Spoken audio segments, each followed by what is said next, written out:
Time is now 7:22. It's time to connect to Congress, an open invitation to lawmakers in Washington who represent us here in the central San Joaquin Valley. And this morning, we're talking with Democratic Representative for the state's 21st Congressional District, Jim Costa, live from Washington, D.C. Good morning, Congressman Costa. Thank you for being with us. Good morning. As I say, it's always great to be on great day. And you are now back at work. While you Yes. were away on recess, President Trump announced a counter to Iran's control of the Strait of Hormuz, a blockade of a zone. How do you think this is going to impact peace talks as the ceasefire is already shaky? And it's supposed to last till April 21st, and whether it's extended, if in fact they believe they're making progress on their negotiations, remains to be seen. But the facts are the facts, and that is it's the 7th week since this war of choice started. We have committed billions of dollars. It's estimated over 30+ billion have been spent on this war of choice. And in the meantime, we still have the same regime in place. It's the son of the previous Ayatollah.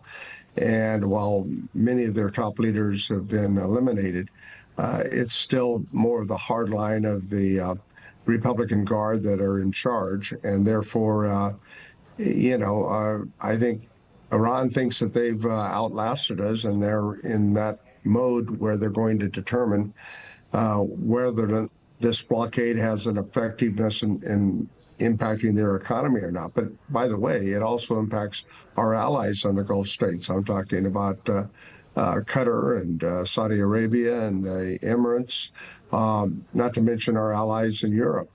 This is economic effects are global in nature, and we see that reflected in the price of crude, $102 a barrel plus, U.S. crude at $104 a barrel plus, and that's impacted by our gas prices that American consumers see every day that they go to the pump. And of course, the ripple effect. We'll be talking about gas prices in just a second as well. The president has issued even more threats to Iran if it doesn't reach a deal with Washington. A lot of people wondering, does Congress have any guardrail tools left to employ before the situation escalates even more? Yes, the War Powers resolution has been introduced, and it will be able to come for a vote at the House of Representatives within the next 30 days to determine whether or not we want to give the president authority for a prolonged military effort. And, it's important that Congress act on its obligations, because only the Congress has the ability to declare war.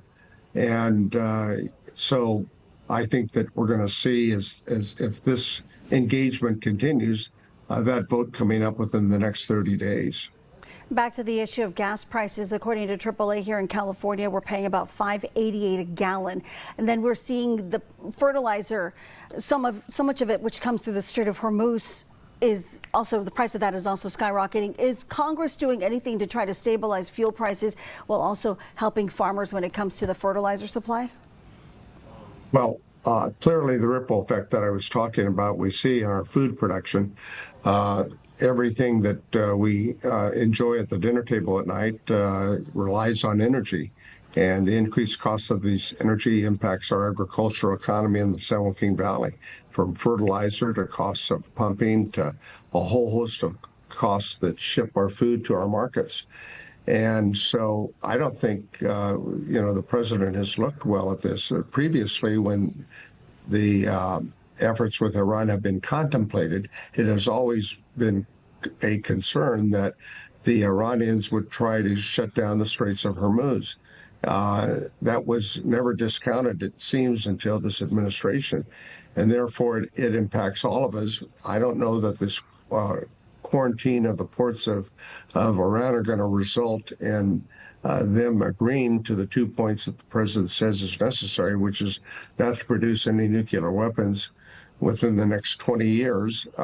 They tentatively agreed at 5 years. There may be possibly a compromise there. And regime change, and I don't think they're going to get regime change. The hardliners are, in control, and for the foreseeable future, I don't see that changing in Iran. All the while, White House Economic Advisor Kevin Hassett continues to say and tell consumers the message from the White House coming that this pain is only temporary when it comes to the increased prices. All right, Congressman. Well, and bankers are saying something else, that it could last to the end of the year with a possible recession. So we have to take that all into account. Time will tell. Congressman Jim Costa, thank you again so much for being with us. Again, an open invitation to all members of Congress, not just Congressman Costa, who's been kind enough with his time this morning. Thank you so much. Great day. We'll be right back. Thank you so much.